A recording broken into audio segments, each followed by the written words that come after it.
Here, he's taking out the stitches from Joe out of his arms or his shoulders, you know, where his arms would be. And he's figuring it out right now. Joe is. End of my arm. It's too high. It's high as my Good. shoulder. You've cut off The my tissues are arm. well opposed. My arm. Remove the rest. Oh my God! Why did you do Then a thing like re-cleanse that? the I wound. need that arm. Oh, I've got to work with it. You can't go around cutting a man's arm off like you were pruning dead branches off a tree. Well, there's a law or something. You've got to get his consent before you do a thing like that. He's got to sign a paper because a man with only one arm is a cripple, and all he can do is go around selling pencils.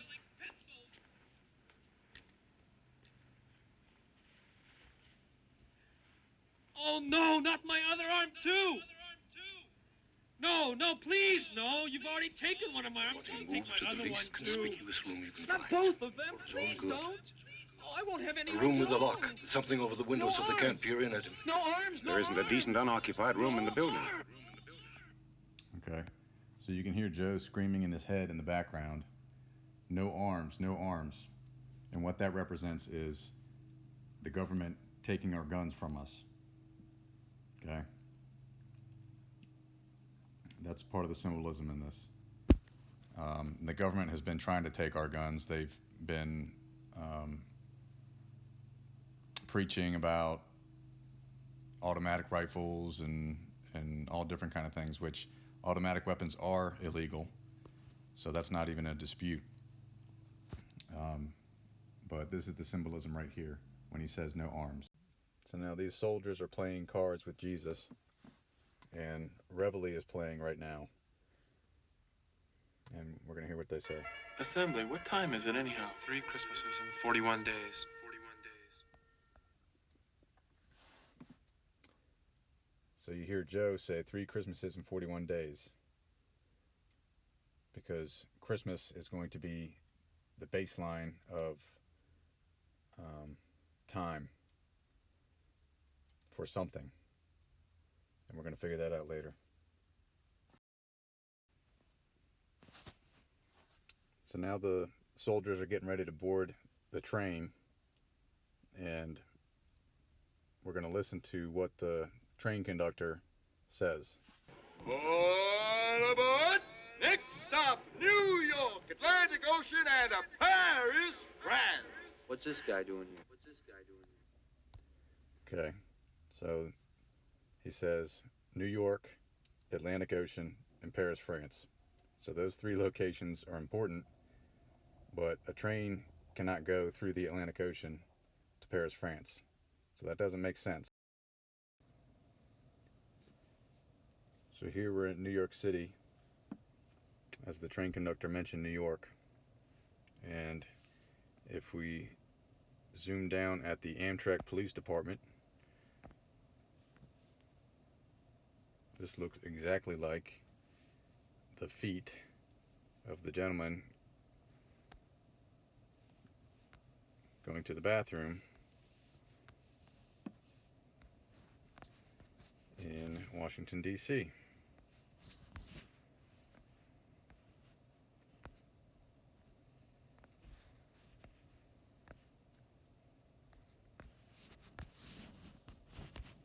Right there. Coincidence? You be the judge. Okay? He's a trained police officer, or a railroad bull, as he put it.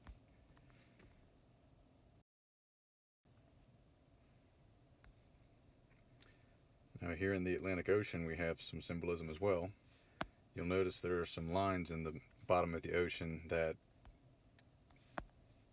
are straight, and nature doesn't necessarily make straight lines. So we have to find something in here. Now this shape here just so happens to look exactly like the White House. Another one.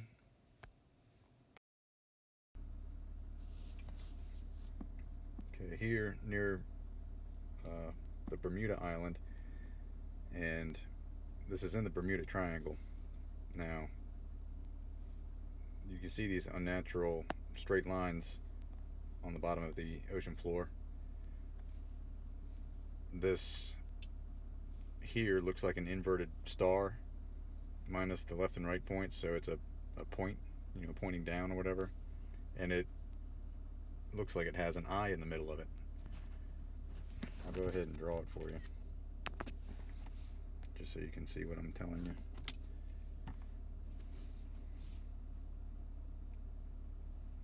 There.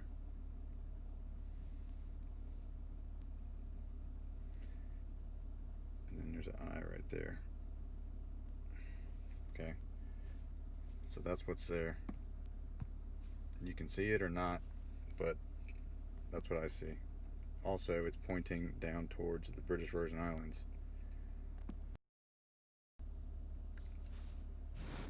So after they get on the train, we see Jesus here hanging out of the engine with the number 3025 on it. And if we Google 3025 train, we come up with the Connecticut Avenue Railroad, I believe it is.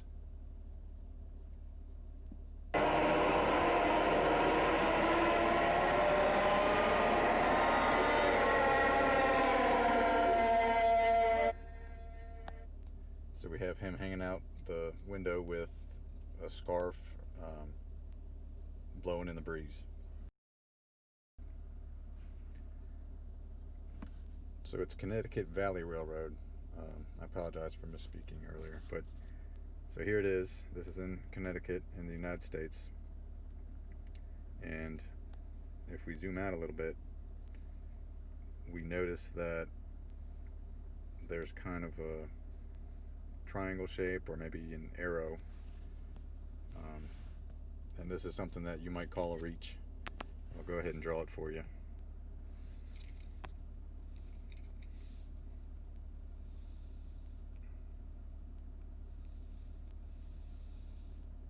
Okay, so when I find something like this, I usually look in one of the directions, either the way that it's pointing or the opposite direction, and I can usually find something, some sort of symbolism.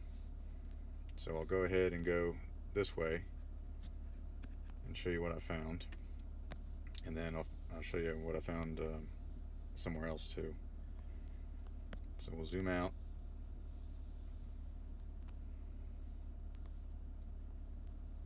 Now here I gotta show you that if I take this arrow in this direction, it intersects right here. So we will zoom in this area, and we see a golf course.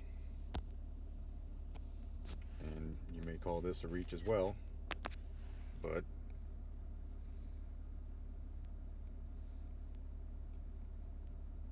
here's what I see in the golf course.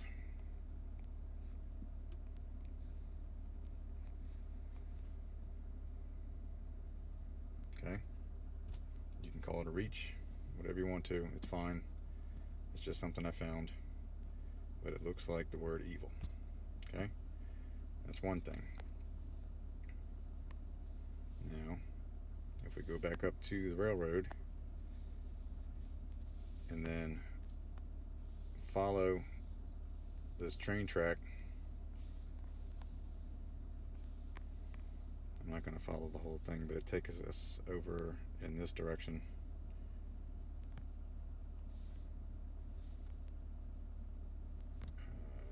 Over here. Okay, so here's the railroad right in the middle of the screen, and then here we have another golf course. I'll just show you what I see.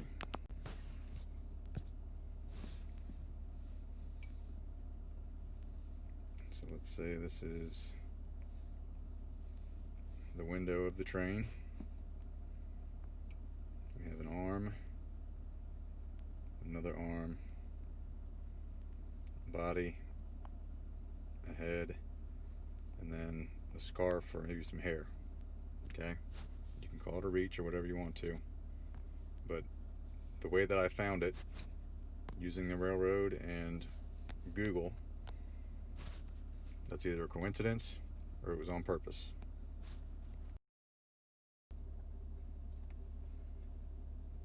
Okay, we're going into a dream now. This is one of Joe's dreams, or maybe he's thinking or whatever. But we'll notice that the image is kind of fuzzy on the outside, and then it's only focused in the center of the screen. That usually tells us that he's dreaming. So the gentleman that you see on the screen now represents Washington, D.C. And I know that because his glasses are circles that represent Logan Circle and DuPont Circle in DC, and the ribbon on his, what is our left, his right, that ribbon that hangs down shows the building that keeps popping up in the symbolism that I've found. War has various meanings to various persons. To the scientist, war means that he is actually set free. So pay attention to the 4 people behind him and their poses. Okay, right now they have tennis rackets that are crossed behind him. I'll show you what the tennis rackets mean here in a second. To accomplish his most brilliant and most imaginative enterprises. For example, in previous wars, so we see that looks like they're looking through a magnifying glass onto something. And earlier we saw that the other people had balls in their hands that they were holding up, or something circular. I will show you everything that I found relating to this in a second. each injury So here's Washington, D.C. again. I'll show you what I mean about the circles. So there's DuPont Circle and there's Logan Circle. And then the ribbon hanging down represents this. Okay? It might sound crazy, but just bear with me. So all the symbolism I found points to this building right here. And I'll show you who works in this building towards the end of the video. Now, why I think this is DC, I mean the man that's speaking is DC, is if we go to the edge of the Maryland DC line here, we can see some sort of a shape, and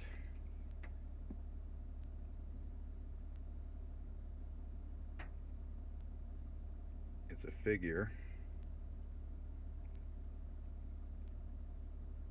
with a head.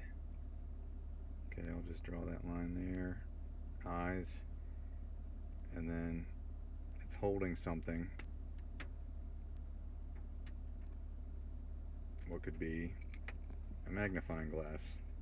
Okay, so it's looking at something through the magnifying glass into Washington, D.C., because this is the line right here. Alright, now bear with me. There's a neighborhood right here that has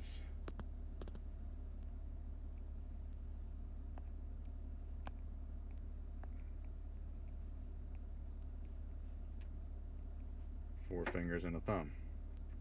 Okay? Oops, I think this is one here. So that could be a hand. Alright, so we have someone looking through a magnifying glass into Washington, D.C. with something in their hand.